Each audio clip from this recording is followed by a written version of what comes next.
So I originally shot a video, and that was what was going to come out on Monday, and it was me ranting and being confused and utterly baffled at Electro coming back for Spider-Man 3, being played by Jamie Foxx. But I didn't upload it because I didn't want to be one of those Spider-Man fans that, Twitter always says hates Spider-Man and stuff like that. And I wanted to sit with that news, and I wanted to think about what could come about it instead of looking at it negatively or like questioning and challenging Marvel or Sony. And I wanted to embrace whatever they're trying to do. And I think that was a good deal because over the week I really sat down, I was thinking of dope ideas that they could do, how they could fix the current Peter, how they could give interesting arcs to past Peters, how they can introduce more Spider people, how Sony can finally do this Sinister Six film that they've been dying to do since The Amazing Spider-Man 2 died in 2014. Hi, welcome back to the neighborhood. My name's Kevin. It's good to see you. If you're new here, consider subscribing. Click the bell notification button. That way you are notified whenever I upload one of these things. Leave a like down below. Comment down below if you don't mind who your favorite live-action Spider-Man is. But let's get into this video so we can talk about why my initial choice on video changed. So if you're not aware, last week Jamie Foxx confirmed that he's coming back for Sony and Marvel's conjoined movie called Spider-Man Home Something, or Something Home, because that's the... Going Home? Like, what could the title be for this third one? Home Run. Spider-Man Home Run. Because if this movie pans out the way that we all think it's going to be, it's a $2 billion movie. This news came out of nowhere and kind of, no pun intended, but shocked everyone. Because Jamie Foxx's Electro, if you recall, let's take a trip down memory lane real quick to 2014. Electro was fighting Spider-Man on the power grid that, if I'm correct, he created. And with the assist from the headbanging champion herself, Spider-Man overcharged Electro to the point where he exploded and left nothing but his power meter thing. But now they're saying he's coming back. This just cracked open so many theories, and it's crazy. Let's get into mine. WandaVision comes out at the end of this year. Very excited for it. Let's say that TV show has an after-scene credit sting just like the movies do. Because they've already said that the movies are going to have the same budget and the same story quality as the films. It's just going to be stretched out over multiple episodes instead of like a 2-hour film. So what if the end credit sting is setting up Spider-Man 3, right? And not only Spider-Man 3, but for everything that's coming after Spider-Man 3. Because Tom Holland is signed on to be Spider-Man for a long time. We're aware that at the end of WandaVision, just like in the comic books, Wanda is essentially going to break the universe. She's going to break the multiverse open, and shit's gonna go down. Instead of focusing on that part specifically, like what Wanda has to do with it and how she feeds into Doctor Strange 2, let's just focus on the SpiderVerse. If Madam Web, who, if you don't know, is basically like the watcher of all Spider-Men, all Spider people, was also confirmed today on Thursday the 8th. I gotta get Comic-Con pops tonight. Wish me luck. Benedict Cumberbatch. What the fuck? Benedict Cumberbatch is already confirmed to be in the film. If the end credit sting of WandaVision is Doctor Strange talking to Madam Web, and he's like, alright, so I'm just alerting you of what has happened, and I'm telling you what I'm going to do to try to fix it, because I respect you and I know what you do. I know how you essentially hold the web together, And then she's like, don't even worry about it, son. You go handle that. I'ma handle this. And then he goes, what are you going to do? And she goes, I'm going to do some assembling of my own. And then that's the sting, right? That's the sting. So now we get to Spider-Man 3 next December because, COVID. If it starts off and Peter Parker, the one that we know, so Tom, I'm going to have to call them by their names. So Tom is going around and he's like, yeah, blah, blah, blah. He's dealing with the Mysterio thing because we can't forget that as much as we want to. that, spoiler alert for Far From Home, and 3, 2, 1, Mysterio outed Peter Parker. Like, we all know who Spider-Man is and vice versa. So he's going to have to be undercover. So then he's not doing much Spider-Manning right now because he's like, I'm not that guy. Look, I'm not even... come on, guy. It's me, Peter Parker. He sees like a news clip and he's like, Spider-Man swinging around. So he's like, see, it can't be me because I'm right here. How is Spider-Man swinging right there? And then it clicks and he goes, how the fuck is Spider-Man swinging right there? Wait a moment. Let's say he does some like work to find out exactly who's going around imposting. Impostering? Who's trying to duplicate him and make it so there's another Spider-Man going around. So then Ned is like, oh man, I guess I'm going to leave the movie because Kevin doesn't like me. And I'm going to go, that's right. Get out. Go. Tom's figuring it out, and then he puts on his new suit that he's going to get for the movie because ultimately, every movie, these superheroes get a new suit. I kind of want this to take place somewhere at night. Tom sees a dude running, and he just stole something. So then dude runs into an alley. So then Tom is up on the rooftop, and he's like about to jump down on him. But then another Spider-Man jumps off another roof and starts attacking that dude. So then Tom grabs onto the wall, and he goes, all right. What the fuck? So then, that Spider-Man down there defeats the dude. And he thwips and grabs the purse that was stolen, or whatever it was. And then Tom jumps down and he's like, alright, I don't know what you're doing, and I don't know who you are, but cut the shit out. What's happening? So then the other Spider-Man goes, what? I also don't know who you are, or why you're dressed like me. And then they start going, tit for tat, and they're like, listen, bruh. I'm Spider-Man. I'll smack the shit out of you. You gonna stop doing this? So then the other Spider-Man's like, I'll smack the shit out of you, boy. You ain't frightening nobody. You ain't bothering me. So then they start fighting. I need Tom to fight one of the other Spider-Man.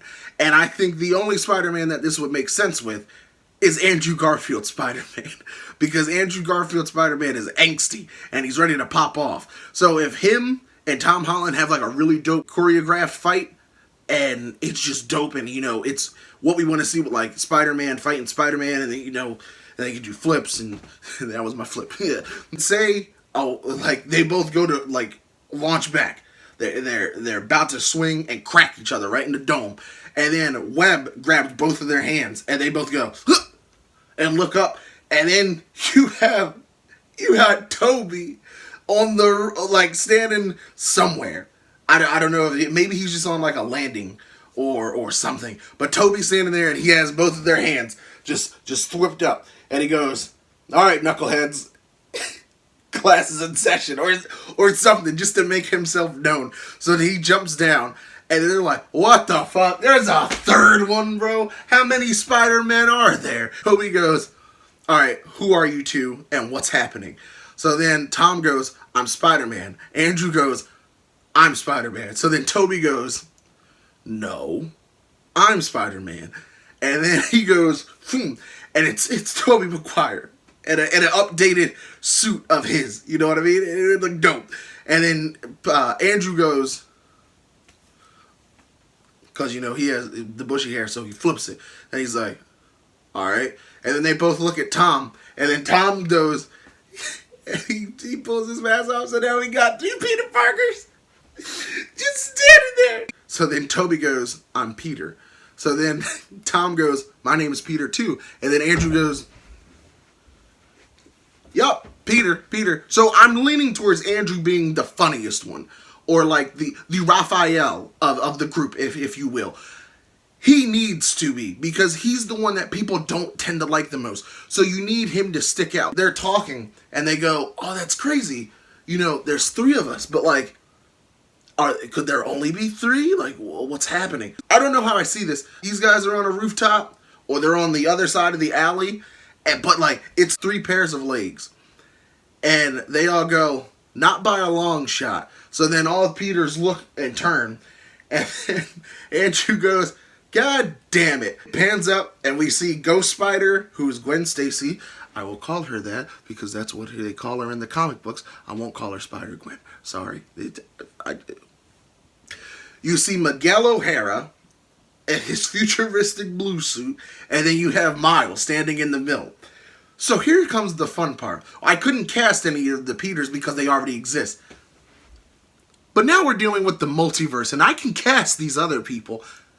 Let's cast Miles, Miguel, and Gwen, shall we? Let's start with the easy one. Gwen. She's going to pull off her mask, and it's going to be Emma Stone from the Amazing Spider-Man universe, giving Andrew a very good hurdle that he has to get over. Because if you remember, here's another spoiler for a movie that came out in 2014, 3, 2, 1, Gwen bit the bullet. Gwen died in his universe, in his story. He could not save her and he could not protect her because, you know, some things are just out of your hand. But to now see her as a full-fledged spider person and knowing the dangers that come with that, Andrew is going to have to overcome that. And I'm going to assume he's going to be very protective in the beginning. He's going to be like, no, you stay back. And she's going to be like, dude, what the hell? Because she doesn't know him. Remember, she's from another universe. So she is going to have to explain to him like, yo, I don't know what happened to your Gwen, but I promise you, I'm not her. I can handle myself. I can handle this. Let's cast Miguel O'Hara. He pulls off his mask, and it's Oscar Isaac. Because SpiderVerse did so many good things, and casting that man as Miguel O'Hara was most certainly one of the most underrated ones. Oscar Isaac can do no wrong in my eyes. Except that. We don't talk about that. But then Miles pulls off his mask. Like I said, we're dealing with the multiverse, so this can happen now. He pulls off the mask, and it's none other than Donald goddamn Glover, bro. Give him the opportunity he's been fighting for and asking for since The Amazing Spider-Man 1 came out in 2012 when everybody was like, make Donald Spider-Man. Donald for Spider-Man. If you remember that hashtag, it was because they wanted him to play the rebooted Spider-Man. But Sony was like, no, we're going to go with the British guy. But give him this opportunity to be on the big screen and swing around with people. Hey everybody, this is Future Kevin here, editing this video. Something that I forgot to mention was a film like this can also fix our current Peter Parker. I, as a Spider-Man fan, really hate the dependency on Tony Stark. Peter is his own person, and he makes his own mistakes, and he fixes those mistakes the best way that he can. That's the beauty about being Spider-Man. But this whole Mr. Stark stuff, I'm glad that it's over. But seeing other Spider people and seeing who they become from their mistakes and, you know, their trials and tribulations could really push him forward and make him believe in himself the same way he believed in Mr. Stark. Why am I calling him that? The way he believed in Tony, and it can make him his own character finally. And, like I said, fix a major flaw within Tom Holland's Spider-Man. Now, I hear somebody in the comments already going, Kevin, he's already in the MCU. He plays Aaron Davis. He was in Homecoming. Shut up. Like I said, this is multiverse. So maybe in his universe, he is Miles. Maybe in his universe, he did get bit by that spider. In my universe, I'm casting this. So Madam Web has brought these totems together. And I think Madam Web would be, I think Susan Sarandon would be a good Madam Web. Just like a chill-ass Oracle type person. I think that would be dope. And I'd like to see Susan Sarandon do that. She's telling them, and she's like, look, I don't know if you're aware, but you do exist in a multiverse. And then Tom goes, that's crazy because I was told that the multiverse existed, but then it turned out to be a lie. And she goes, calm down, Junior. And she's like, all right, so what's happening is one of your greatest adversaries is bringing together a whole bunch of your other adversaries, and they're coming at you.